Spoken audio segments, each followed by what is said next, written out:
Kalau lo denger kata penerbit, apa yang pertama kali muncul di kepala lo? Tempat ngeprint buku, mesin cetak, atau malah kayak tukang fotokopian tapi versi gede? Nah, kalau lo kepikiran penerbit itu sama kayak percetakan, fix, lo salah kaprah. Dan lo nggak sendiri. Karena banyak banget yang masih bingung soal ini. Oke, sekarang kita lurusin. Di video ini, gue bakal bahas bedanya penerbit dan percetakan. Kenapa penerbit itu bukan cuma sekedar ngeprint buku, dan apa aja layanan penerbitan yang bisa lo manfaatin kalau lo mau nerbitin buku. Stay tune, karena ini penting banget buat lo yang bercita-cita jadi penulis.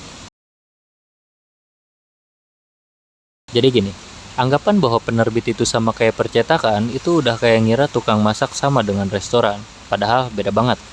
Penerbit itu ibarat restoran yang punya chef, waiter, dan manajer. Mereka yang ngatur resepnya, pastiin makanannya enak, terus ngejual ke pelanggan.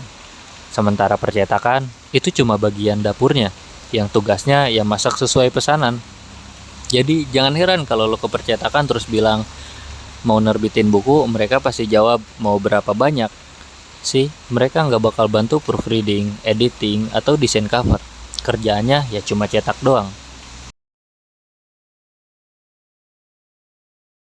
Supaya makin jelas, gue kasih breakdown jobdesk masing-masing.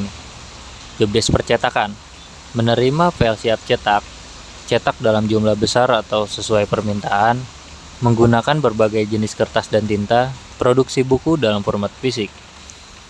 Nah, sekarang jobdesk penerbitan, seleksi dan kurasi naskah, editing, desain layout dan cover, penerbitan ISBN atau QRCBN, pemasaran dan distribusi buku, mengurus legalitas penerbitan.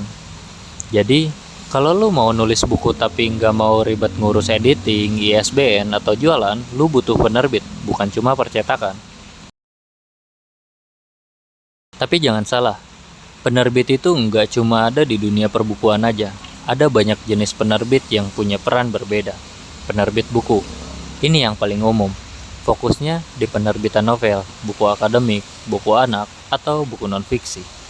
Penerbit jurnal dan akademik, biasanya buat publikasi ilmiah, jurnal penelitian, dan karya akademik yang sering dipakai mahasiswa dan dosen.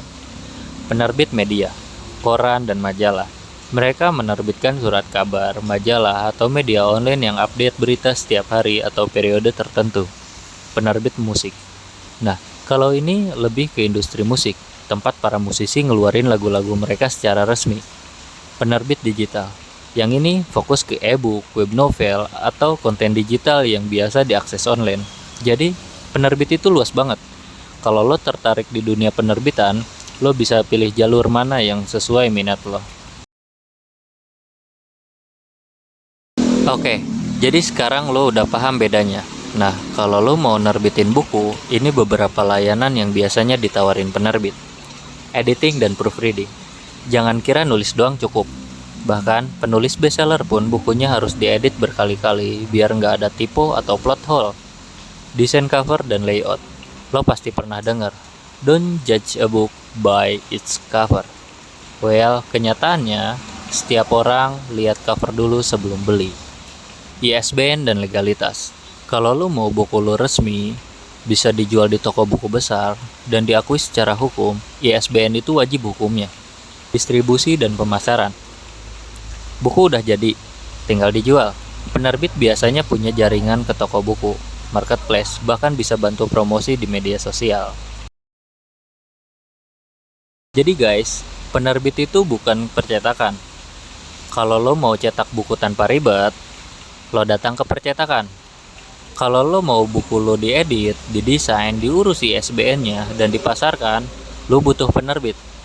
Semoga video ini bisa meluruskan salah kaprah yang sering terjadi. Kalau lo punya pertanyaan atau pengalaman unik soal penerbitan, share di kolom komentar, gua bakal baca satu-satu.